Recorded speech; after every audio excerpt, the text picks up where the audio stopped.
యెహోషువ 4వ అధ్యాయము.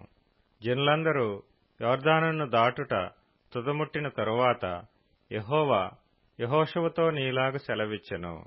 ప్రతి గోత్రమునకు ఒక్కొక్క మనిషిని చొప్పున 12 మనుషులను ఏర్పరచి యాజకుల కాళ్లు నిలిచిన స్థలమున యొర్దాను నడుము నుండి 12 రాళ్లను తీసి వాటిని యువతలకు తెచ్చి, మీరు ఈ రాత్రి బస చేయు చోట వాటిని నిలువబెట్టుడని వారికి ఆజ్ఞాపించుము.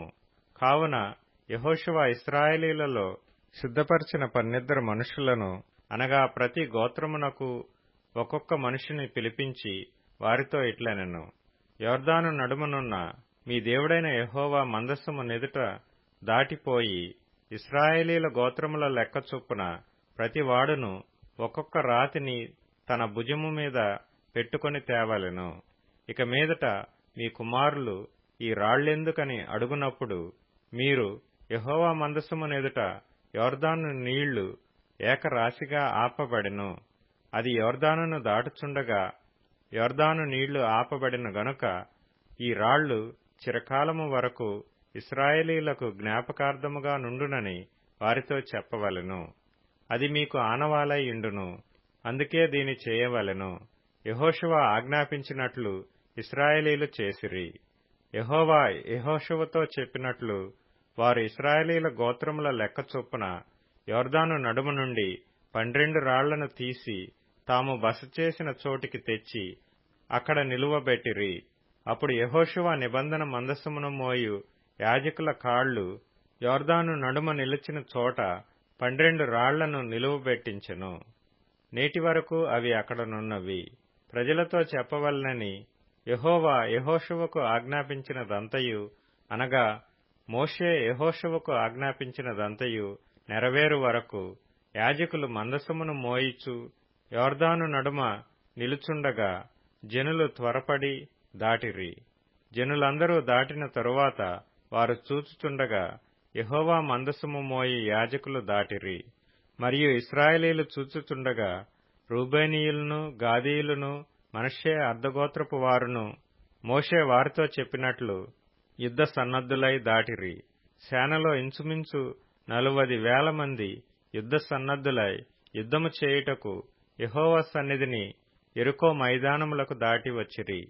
ఆ దినమున యెహోవా ఇశ్రాయేలీయులందరి ఎదుట యెహోషువను గొప్ప చేసిన గనుక వారు మోషేను గౌరవపరిచినట్లు అతని బ్రతుకు దినములన్నిటిను అతని గౌరవపరిచిరి. యెహోవా సాక్ష్యపు మందసమును మోయు యాజకులకు యొర్దానులో నుండి యువతలకు రండని ఆజ్ఞాపించుమని యెహోషువతో సెలవీయగా, యెహోషువ యొర్దానులో నుండి ఎక్కి రండని ఆ యాజకులకు ఆజ్ఞాపించెను. యెహోవా నిబంధన మందసమును మోయు యాజకులు యొర్దాను నడుము నుండి ఎక్కి వచ్చినప్పుడు ఆ యాజకుల అరకాళ్లు పొడి నేలను నిలవగానే యొర్దాను నీళ్లు వాటి చోటికి ఎప్పటివలనే మరలి దాని గట్లన్నిటి మీద పొర్లి పారెను. మొదటి నెల 10వ తేదీని జనులు యొర్దానులో నుండి ఎక్కి వచ్చి యెరికో తూర్పు ప్రాంతమందలి గిల్గాలులో దిగగా వారు యొర్దానులో నుండి తెచ్చిన 12 రాళ్లను యెహోషువ గిల్గాలులో నిలువబెట్టించి ఇశ్రాయేలీయులతో ఇట్లనెను. రాబోవు కాలమున మీ సంతతి వారు ఈ రాళ్లెందుకని తమ తండ్రులను అడుగుదురు గదా. అప్పుడు మీరు, ఇశ్రాయేలీయులు ఆరిన నేల మీద ఈ యొర్దానును దాటిరి. ఎట్లనగా యెహోవా బాహువు బలమైనదని భూనివాసులందరూ తెలుసుకొనుటకును, మీరు ఎల్లప్పుడూ మీ దేవుడైన యెహోవా యందు భయభక్తులు నిలుపుటకును, మేము దాటు వరకు మీ దేవుడైన యెహోవా తానే మా ఎదుట ఎర్ర సముద్రమును ఎండచేసినట్లు మీరు దాటు వరకు మీ ఎదుట యొర్దాను నీళ్లను ఎండచేసినని చెప్పి ఈ సంగతి వారికి తెలియపరచవలెను. యెహోషువ 5వ అధ్యాయము.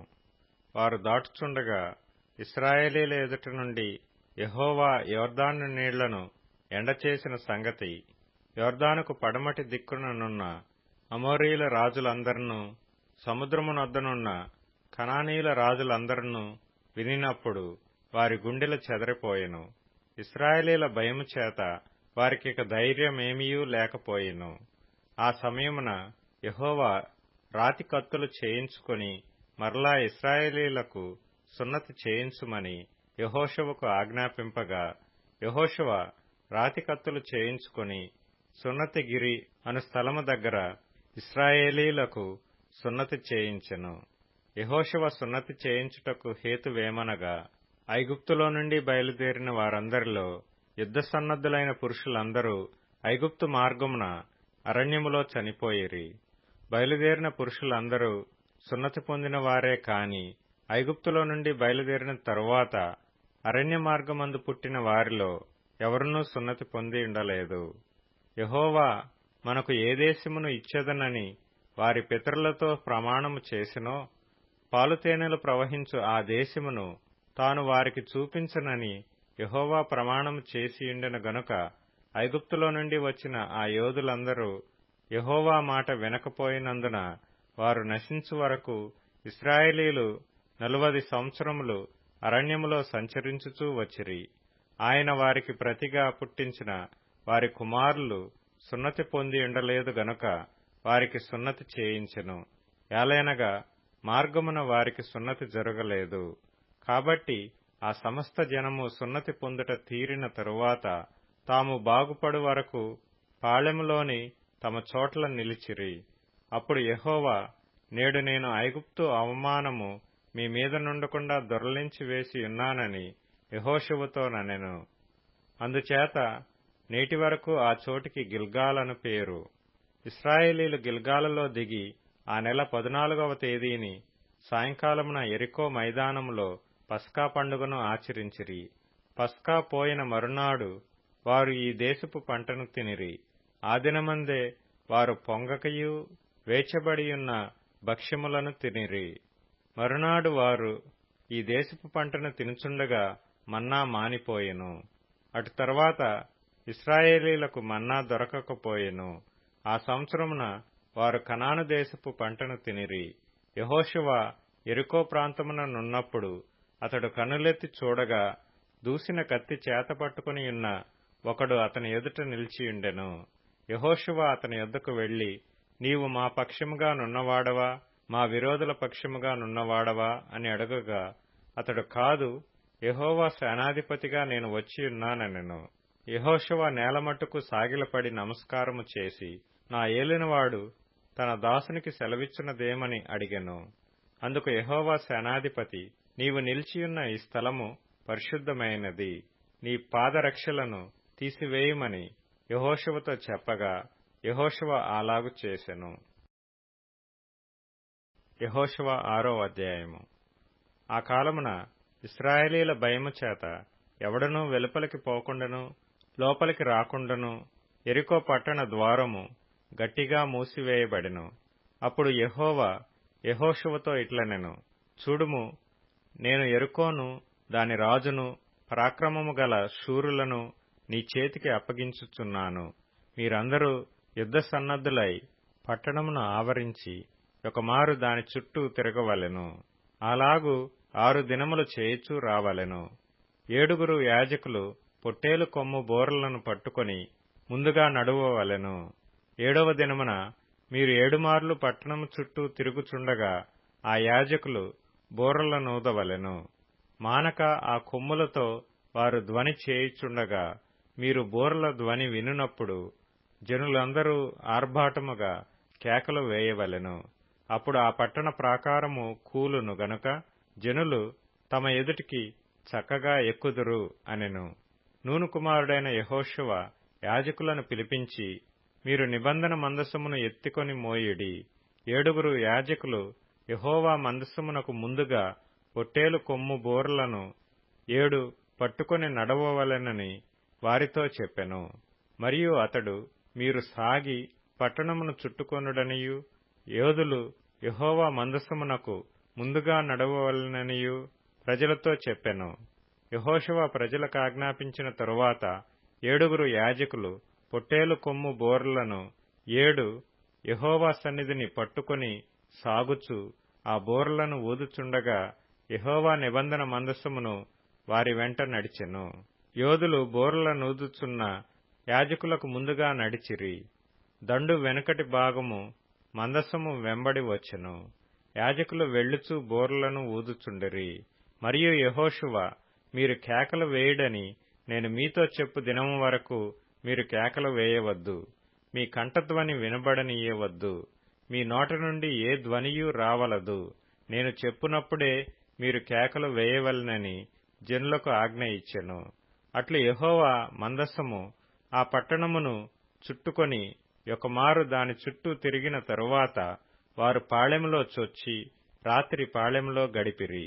ఉదయమున యెహోషువ లేవగా యాజకులు యెహోవా మందసమును ఎత్తుకొని మోసిరి. 7 యాజకులు పొట్టేలు కొమ్ము బోర్లను 7 పట్టుకొని నిలువక యెహోవా మందసమునకు ముందుగా నడుచుచు బోర్లు ఊదుచూ వచ్చిరి. యోధులు వారికి ముందుగా నడిచిరి. దండు వెనుకటి భాగము యెహోవా మందసము వెంబడి వచ్చెను. యాజకులు వెళ్ళుచు బోర్లు ఊదుచూ వచ్చిరి. అట్లు 2వ దినమున వారొకమారు పట్టణము చుట్టూ తిరిగి పాళెమునకు మరలా వచ్చిరి. 6 దినములు వారు అలాగు చేయుచూ వచ్చిరి.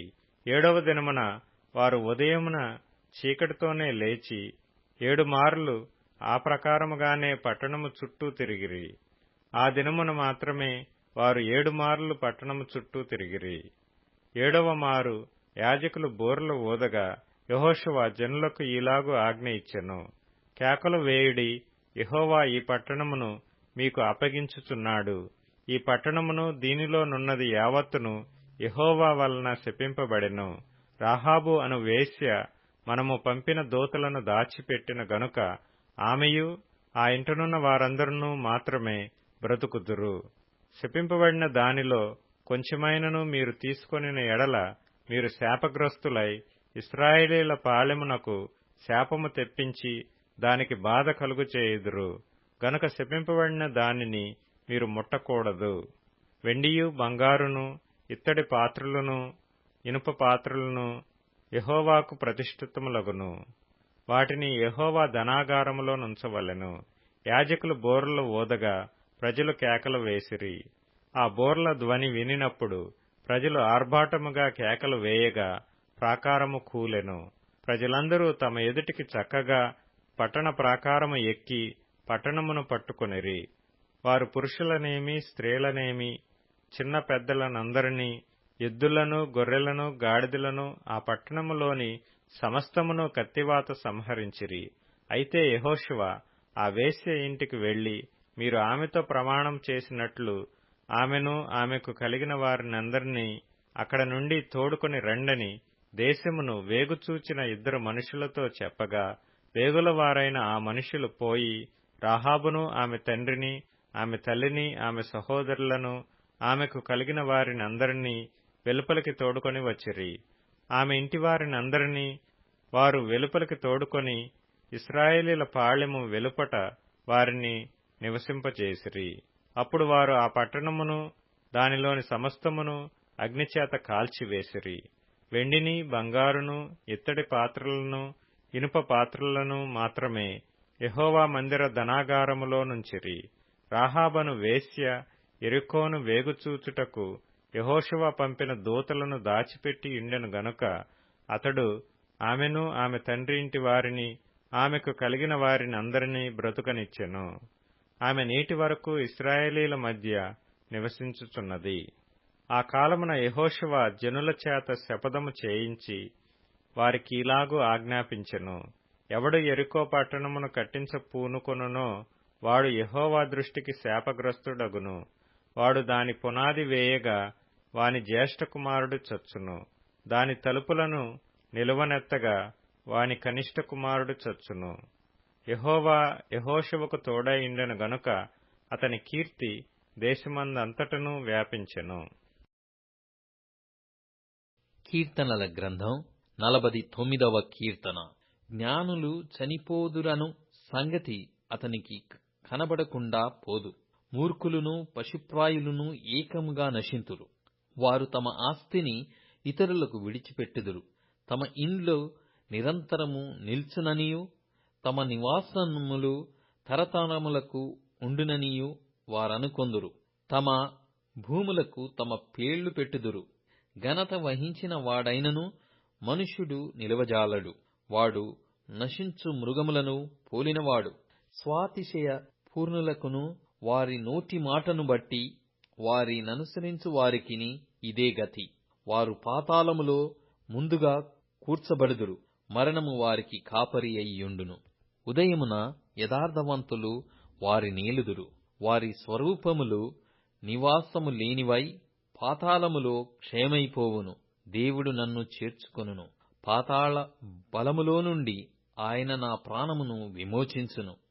సామెతల గ్రంథం 11వ అధ్యాయం. వెదజల్లి అభివృద్ధి పొందువారు కలరు, తగిన దానికన్నా తక్కువ ఇచ్చి లేమికి వచ్చువారు కలరు. ఔదార్యము గలవారు పుష్టి నొందుదురు, నీళ్లు పోయి వారికి నీళ్లు పోయబడును. ధాన్యము బిగబట్టు వానిని జనులు శపించెదరు, దానిని అమ్మువాని తలమీదికి దీవెన వచ్చును. లూకా సువార్త 13వ అధ్యాయం. ఆయన యెరూషలేమునకు ప్రయాణమై పోవుచు బోధించుచు పట్టణములలోను గ్రామములలోను సంచారము చేయుచుండెను. ఒకడు, ప్రభువా, రక్షణ పొందువారు కొద్దిమందేనా అని ఆయన నడగగా, ఆయన వారిని చూచి, ఇరుకు ద్వారమున ప్రవేశింప పోరాడుడి, అనేకులు ప్రవేశింపజూతురు గాని వారి వలన కాదని మీతో చెప్పుచున్నాను. ఇంటి యజమానుడు లేచి తలుపు వేసిన తరువాత మీరు వెలుపల నిలిచి తలుపు తట్టి, అయ్యా, మాకు తలుపు తీయమని చెప్పనారంభించినప్పుడు ఆయన మీరెక్కడివారో మిమ్మును ఎరగనని ఉత్తరం మీతో చెప్పును. అందుకు మీరు, మీ సముఖమందు మేము తిని త్రాగుచుంటిమే, నీవు మా వీధులలో బోధించితివే అని చెప్పసాగుదురు. అప్పుడు ఆయన, మీరెక్కడివారో మిమ్మును ఎరగనని మీతో చెప్పుచున్నాను, అక్రమము చేయు మీరందరూ నా యొద్ద నుండి తొలగి పొండని చెప్పును. అబ్రహాము, ఇస్సాకు, యాకోబులను సకల ప్రవక్తలను దేవుని రాజ్యములో ఉండుటయు మీరు వెలుపలికి త్రోయబడుటయు మీరు చూచినప్పుడు మీరు ఏడ్చుచు పండ్లు కొరుకుదురు. మరియు జనులు తూర్పు నుండి, పడమట నుండి, ఉత్తరము నుండి, దక్షిణం నుండి వచ్చి దేవుని రాజ్యమందు కూర్చుందురు.